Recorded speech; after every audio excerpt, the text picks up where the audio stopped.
Franchising is the most misunderstood and most overlooked form of entrepreneurship. We're here to educate you and help you find the entrepreneur within. Franchising is not all about the French fries. We find that individuals who are exploring business ownership tend to have a lot of misperceptions and misunderstandings about the franchise industry. So what we want to do is help prospective business owners make confident and educated decisions before moving forward or not moving forward with a business. Welcome to Unpredicted Entrepreneur. Hi, welcome to episode 65 of Unpredicted Entrepreneur. I'm Roxanne Rapsky, and this is my colleague Sarah Wasco. We created this podcast to bring you education and information about business ownership and all things franchising. Today, we have special guests from a franchise company called Tippi Toes. Sarah Noose is the founder and CEO, and Megan Riley is the COO, and they are co-owners of Tippi Toes. So, ladies, thank you for joining us today. Thank you for having us. Thank you for inviting us here. We're excited to be here. Yeah, we're excited to have you. You've got a great story. So, Sarah, you're the founder. Why don't you start us out with how this all came about? Yeah. So I went off to college, and my parents, I was packing up our family car, and my parents let me know as I was doing that was the family car, and that if I wanted my own car, I had to buy one myself. And so I started working at a Mexican restaurant, waiting tables. And then in the summertime, I danced professionally at an outdoor theater. Saved up enough money for a down payment for a car and just needed $234 to pay my monthly car payment. Well, I'm a huge football fan, and Oklahoma, that's my team, was playing Notre Dame, and that's where my best friend went to school. And so Megan, still being in high school, she and I think we hopped on a bus or something, and we went to Notre Dame and went and enjoyed the weekend. And I came back to look at my name on the schedule and realized that it wasn't there. And so I went up to my boss and I said, "Hey, I think you left my name off the schedule." And he's like, "I think you forgot to show up for work this weekend. You've been fired." And I was panicked, and I needed that money to pay my car payment. And so I did what a lot of college students do. I called my parents crying and asked for money. And instead of handing me money, my parents handed me a genius idea. I had been teaching dance in my front yard starting at the age of 12. Megan and I and a couple friends would do it for neighborhood kids. And then my friend and I kind of grew this business where it was dance and basketball. And she kind of reminded me of that. She's like, "Sarah, you used to do this. Why don't you go to the local daycare and see if you can teach dance?" And I was so desperate that back then I opened the yellow pages and tried to see what the closest daycare was to my dorm room. And I walked in with a smile and a hope. And I said, "Hi, my name is Sarah, and I would love to teach dance to your students." And the lady said, "Great. What's the name of your business?" And just like I say my very own name, I said, "It's Tippi Toes." And that day, January 4th, 1999 was the day Tippi Toes was born. Wow. And had you thought of that name before, or it just came to you in that moment? I don't even, no, because I didn't know I was starting a business. So it just is something that happened. I would say it was a God ordained moment that he knew far beyond what was going to happen. And I remember, calling my mom, we were talking about this name Tippi Toes, and she was at work, and really our logo, and it's still pretty similar to the day that she and I were talking on the phone. A girl at work etched it on a napkin during their lunch hour, and she, saved it for me. And when I went home to visit, she's like, "What do you think of this? It could be your logo." And so I was like, "Okay, this is great." So, we hatched a plan together. And, what happened over the next year is, I was at one preschool, and, we were thriving really. And I was able to make my car payment, but that particular preschool daycare had 8 other locations, and they all talk, and they asked if I could go to all of them. And so my very first year of Tippi Toes, it just started to grow. And And I realized, wow, this is really fun. I'm getting to use my gifts and talents and doing something that I loved, setting my own schedule and making more money than I thought. And so we realized that we were onto something, but little did I know that this was going to be my life calling. And I was in school still trying to figure out really what I was going to do. And I remember my husband now, but he's my boyfriend at the time. He's like, why don't you do this? And I remember going to my parents saying, I think I'm going to do Tippi Toes. And I give this college education and you're going to go into preschools and teach dance. And I was like, yeah, I think that's what I'm going to do. And, little did we know what Tippi Toes would turn into, but I think that's what passion and hard work combined with working with really great people can do for each one of us. Well, I love that story, but you did go ahead and get your college degree. You pushed through, even though that wasn't really where your focus was. And I remember you sharing with us a little bit about kind of your conversation with the counselor when you were, like your parents said, okay, we're paying for your college and you really want to do this. But you shared that you learned a lot from your college experience. So share with us a little bit more about how you were continuing to build this business, but did go ahead and finish your college degree as well. Yeah, Tippi Toes was growing all throughout college, which was so fun.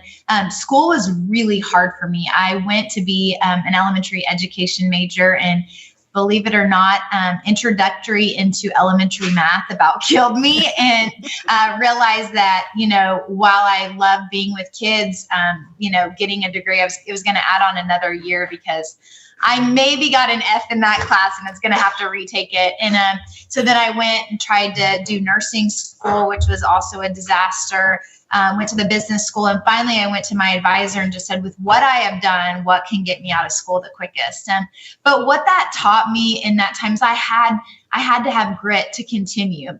I knew I wanted to reach the goal of getting my degree because that's what I set out to do first. And so I think some of those lessons that I learned early on, when things are hard, when things don't work, when things feel uncomfortable, to press on and try to use your gifts and talents and learn in the areas that you can. I think it helped me become a better leader and a business mind later. In the moment, it felt super uncomfortable, but I think that's kind of what moments like that do for us, is allow us to look back and be like, wow, I actually got through that, so I can definitely get through this as well. So I think it's been a moment that I look back on a lot. I actually have my transcript on my desktop of my computer. I think it keeps me super humble. And it's, kind of remembering the struggles because we still have them today. So it's been pretty impactful for me.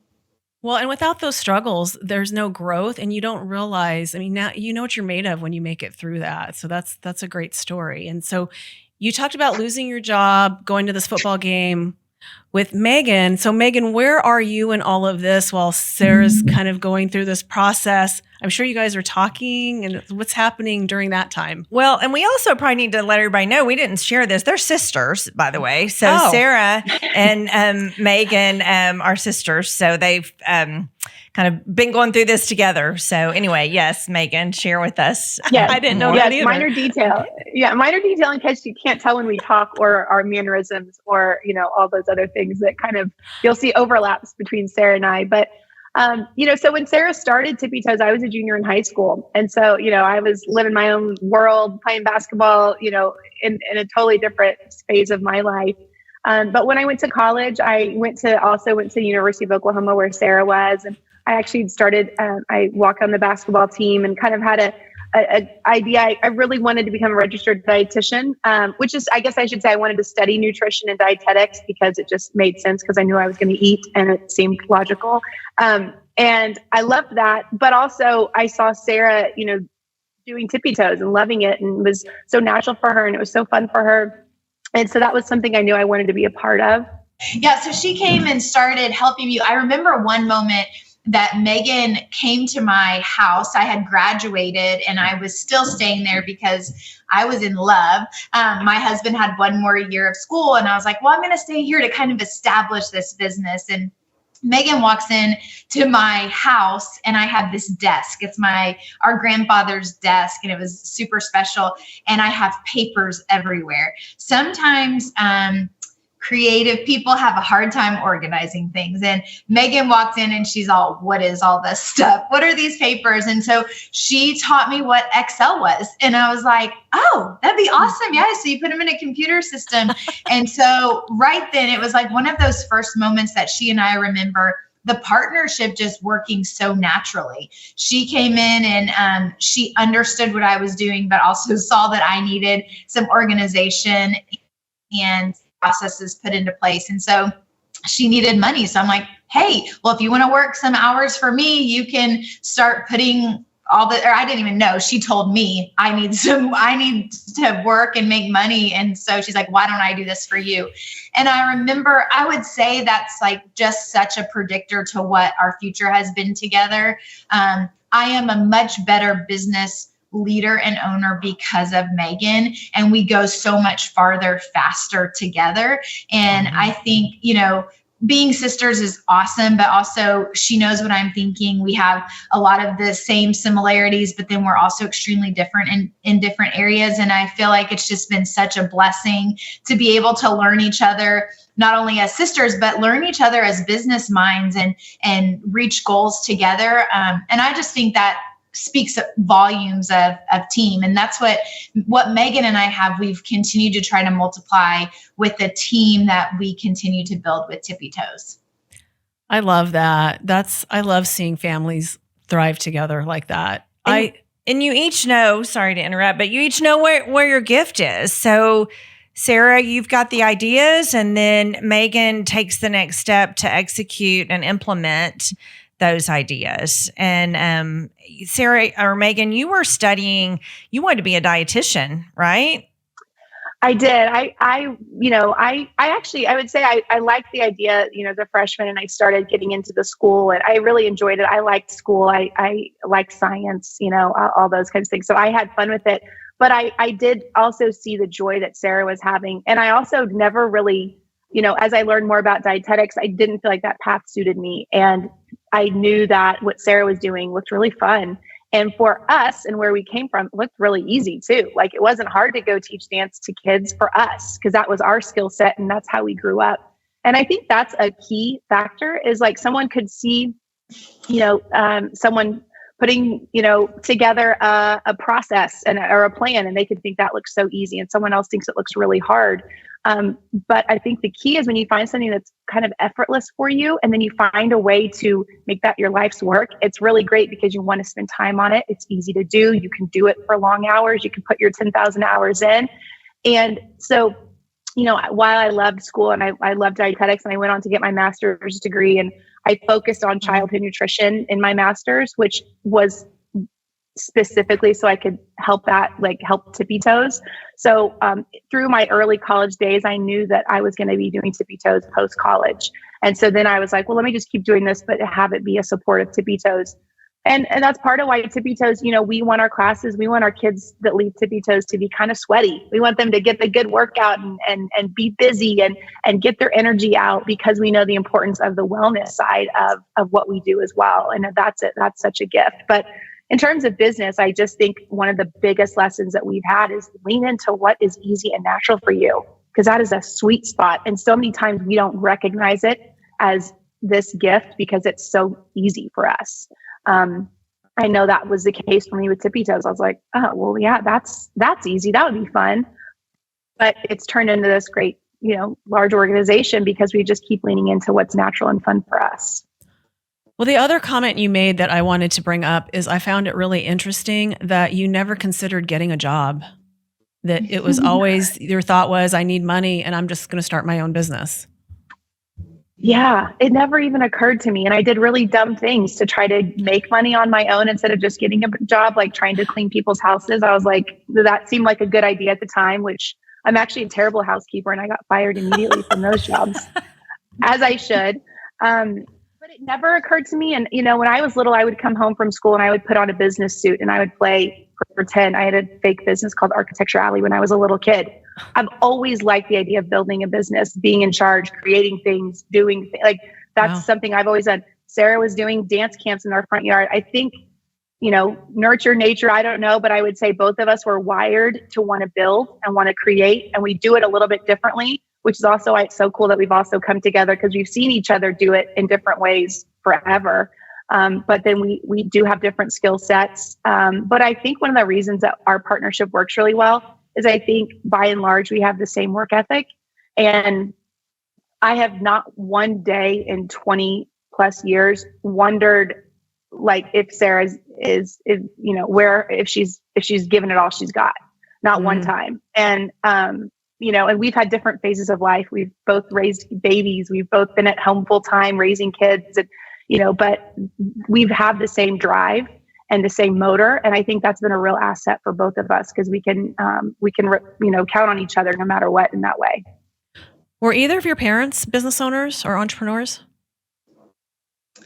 No, they were not. I would say very creative. Our mom actually worked at the dance studio where we grew up dancing, and she had a side gig where she would give birthday parties on the weekend, and she kind of created that. So that would be her entrepreneur, but she kind of did it for 3 or 4 years. But I would say that one of the greatest gifts, Megan and I, and we have an older sister, Jenny, one of the greatest gifts that our parents gave us is the gift of encouragement. They encouraged us to be and do whatever we felt like. And no matter what, our parents told us that we did great. And if we didn't, they would say, yeah, you could probably improve in this area, but look at this. They always spent time building us up as people. And I believe that them doing that allowed us to believe that we really could do anything we set our mind to, and therefore we have. And so I think it's important in business to surround yourself with people like that.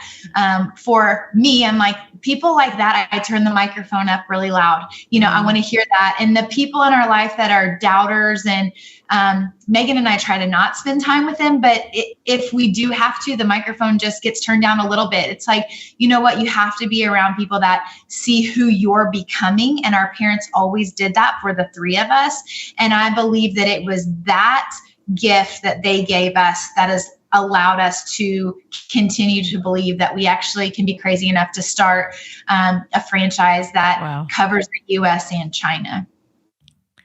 That is just such great wisdom for any parents that are listening out there, and how impactful that upbringing can be for kids to really make a difference in the world. So you mentioned your older sister, Jenny, and she was already out of college when you started Tippi Toes and working. So share with us about Jenny's involvement in the business now. Yes. So we always laugh at Jenny because as we sell franchises, she was our hardest sale. We're like, you've seen us do this for 20 years. And then she finally bought a franchise. And I'll tell you what, she bought it in January of 2020. She decided to leave her corporate job. And really when I started Tippi Toes, Jenny had just gotten out, or I guess she was still in college, but it was just this little side thing I was doing.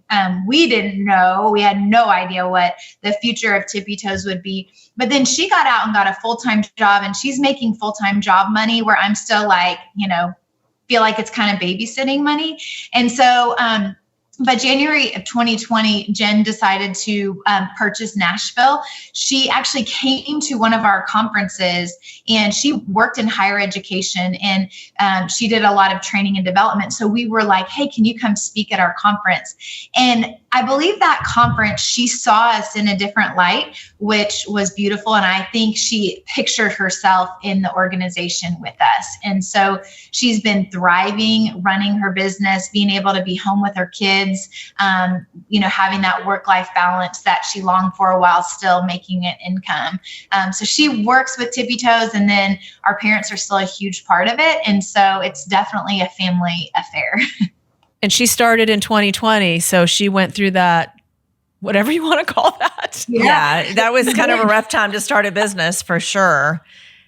It was, but you know what? She learned a lot through it. We all learned a lot through it. And still, even though it was such a hard time, people were still spending money on their children. Yeah. And it looked a little bit different, but actually her starting it at that point. It could look however it wanted. So it wasn't like it used to look this way. Now it looks different because of what happened in 2020. She just kind of started it, and it was stressful, but it was stressful for everybody. And back to the conversation we said about like school being hard for me, like while it was hard for everybody, we all grew as leaders, as people, as business owners, and we all reflect back on that time and think there's probably some pretty hairy moments for a lot of us, but also some really great moments where we could shine. And I think our franchise owners have pulled on what they shine from and what they were able to grow from, and have built even bigger businesses since that time.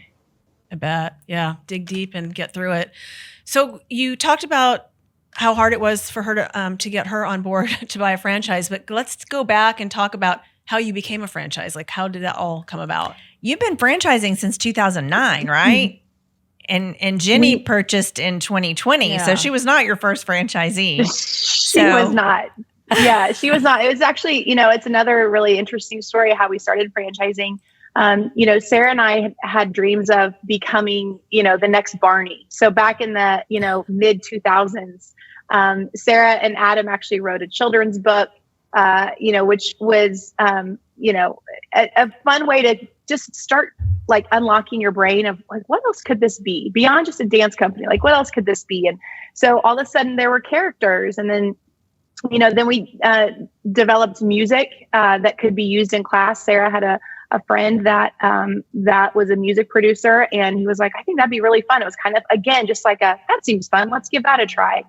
And so then we had music and we had these characters, and, Sarah and I started writing scripts for TV shows because we thought, let's just put this out there. Let's just see what this is. And maybe, we can be the next Barney back in the day, and, we could get kids dancing at home, and wouldn't that be great? And so we had these great ideas and visions of what we wanted to do when we developed these characters. And so we were going after that dream of trying to have a television show. And we got connected with some people out in LA that said they were TV producers, and we were working with them for a while, and they put together some animations of our characters, which was really fun and exciting. And we kind of felt like we were really on this path, and they had some connections, and it seemed like it was really going to work out well. Sarah and I and our husbands went out to LA in November of 2007. And we met them, and it was immediately a hard no. It was like, oh no, this is not what we thought. This is not what we want. This is not going where we want it to go. It was, before we had all these Skypes and Zooms and everything, we didn't know that it was not a match until we got out there. So we got out there with these visions of what we hoped it would be, and we realized it was actually like the opposite. And so Sarah and I are sitting there with our husbands and a couple of mentors that happened to be out there on a business trip as well. And we were talking, and one of them said to us, have you considered franchising Tippi Toes? Because at this point we probably had, 6 or 7 different cities that we were offering classes in, but Sarah and I were managing it. We had our staff, it was just our business. Again, never considering franchising until they said that. And Sarah and I look at each other and we're like, you mean like what? Didn't ever occur to us, but we were interested, and we were still upset about what had just happened. We fly home. I went and bought Franchise Management for Dummies because I knew that much about it. I knew zero, and Sarah knew zero. We didn't know anything about franchising. And I read this book, and I remember reading it thinking like, well, we're already doing a lot of this because we've already taken our model and moved it to a different city and have different people executing it. We've already, repeated these same things again and again. And I needed to learn. At that time, it was an UFOC. Now it's an FPD, but it was all these things that we had to learn. And so then we realized, we think we can do this. We started making phone calls, calling a lot of big franchise companies. And I remember I was calling them one after another, and they were like, how many franchises do you have? I was like, no, I need your help. And they're like, oh, we don't do that. Called another one. Everyone was like, well, we'll help you grow once you have like 10. And I'm like, well, how do I get there? And one person that I talked to said, hey, we can't help you, but I think I know somebody that can. Let me give you his number. He just retired. I really shouldn't be giving you this number, but here it is. So we call this person. His name was Chuck Williams, and he had been in franchising for decades, his whole life. He was probably in his 80s at this point. Wow. We give him a call, and that was it. And we spent He really babied us into the, like he took us like as we were babies learning this business, and then helped us learn to crawl, and helped us learn how to walk, and helped us understand the industry. We spent a year preparing, writing down. I just remember sitting in my new house as a newlywed, and I was just writing down every conversation we have, every process we have, literally it was just grueling and overwhelming, but really exciting too. And a year goes by, we have everything prepared and ready, and someone calls and they said they saw an ad, because we were putting ads in children's magazines for franchising for the first time. And she said, we want to buy a franchise. And Sarah and I were like, you want to buy a franchise? Are you kidding me? Seriously? And we were like, this is good. Somebody wants to buy a franchise. We're like, oh my gosh, like, okay, like, this is amazing. Couldn't believe it. But we spent that first year with Andrea. She was in Mason, it's a suburb of Cincinnati, Ohio. And I, at that time, was living in Cincinnati. And we spent 1 year with her before we even considered growing at all, because we were like, we got to figure this out. We got to make sure we're doing this right. We got to make sure that we can support her and help her thrive. She helped us. We helped her. It was wonderful. And after that first year, it was great. And it was exciting. And she was happy and fulfilled and making an impact and growing her business. We fixed a lot of things that she would, pointed out that weren't great. And from there, that was the beginning of franchising for us. And then we turned some of our corporate locations into franchise locations, teachers turning managers, customers wanting to be a part of Tippi Toes. And so we grew organically, from in that way, customers and people that knew the business. We grew organically for years. That's really how we expanded. Sarah and I were, growing our families, growing our business, and just doing it organically. Whoever would find Tippi Toes or was a customer, a lot of times they would move cities and they'd say, there's nothing like Tippi Toes in my city. I really want to start it. And we'd be like, let's do it. So, that's how we started. A failure that ended up in an idea that we pursued that felt good and felt right. And now here we are with, we're knocking on the door of, we're in the 50s right now, and 60 looks like it's quickly approaching. Well, I love that you grew slowly and figured so much out in that first year. And the second thing that I want to point out is right when you guys were starting to franchise was right when the Great Recession was hitting. And so you've been through a recession as a company, you've been through a pandemic, Mm-hmm. So longevity, Yes. right? And that's a question that comes up a lot. And even now people are like, well, what's going to happen? But if we wait to figure out what happens, we won't do anything. So Exactly. Yeah, Exactly. So You've been so true, Roxanne. And you also are at a point now, because you did obviously start franchising a while back, that your first franchisees are starting to renew their agreements. And so I know that's got to be exciting also. It is. It's so fun. And we've had, many renewals, and they've been with us for 10 years. And for them to say like, yeah, 5 more, let's do it. It's great for us. And, that's wonderful. But also what's great is I love that we were also creating options for people. Listen, after 10 years, your business is thriving, it's booming, you can sell it. And that's awesome. And we're happy for you. Or you can be like, I want to keep going. Let's want to keep building it. And we're like, yes, we can do that too. What we want and what we love is that we create opportunities for people to have whatever they want their life to be. And Tippi Toes really is the vehicle that's done that for Sarah and I, but it's also done that for our franchise owners. And that's really what we want. Sarah and I, from the get-go, we've been very clear that if our franchise owners succeed and are happy and are thriving, then that's our measuring stick. We're not looking to just like have a bunch of franchises and like, good luck. I hope you make it. Like, we genuinely want our franchise owners to crush it and to have fun and to feel fulfilled and to make an impact in the lives of kids. And from the get-go, and that's part of how we're wired too. Like, I can't imagine doing anything else other than that, than being dedicated to the success of our franchise owners. But I think that's also why we've been able to organically grow. You don't meet too many franchises that have grew up to be 35 locations without doing anything on the sales side of things. But we did, because I think people know that we're there we want people to succeed, and we'll do everything we can to help them do that. That's amazing. And that's a great way to end today. I could sit and talk with you ladies for hours, but I know you have other things to do today. And we are so grateful for you taking the time to join us today and share with us your story. If somebody wanted to get a hold of you or learn a little bit more about Tippi Toes, what would be the best way for them to reach you? I would say the best thing, if you go check out our website, it's tippitoesdance.com. That is a great way to see all that we've got going on. We've got a tippitoesfranchise.com is also another great place if people are interested in franchising. I think those are the best spots to get a hold of us. We both enjoy LinkedIn as well. So that's where, you can also find us talking business, talking leadership, talking development, talking franchise. We both spend time there as well. And Sarah's got an awesome book called Destined for Greatness, which is a fantastic book for anybody that likes a good story. But you get the deeper stories that Sarah was sharing about how she started the company, but then also how we grew it. She's so open and authentic. And so someone looking to start a business, someone scared to start a business, someone that, wants their kid to start a business, it's a great book and a good way to connect with Sarah as well. So that book is called Destined for Greatness by Sarah Noose.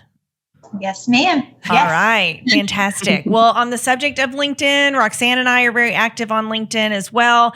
Again, I'm Sarah Wasco, Sarah with no H. This is Roxanne Rapsky with FranNet of Dallas, Fort Worth, and Oklahoma. So please reach out and connect with us on LinkedIn.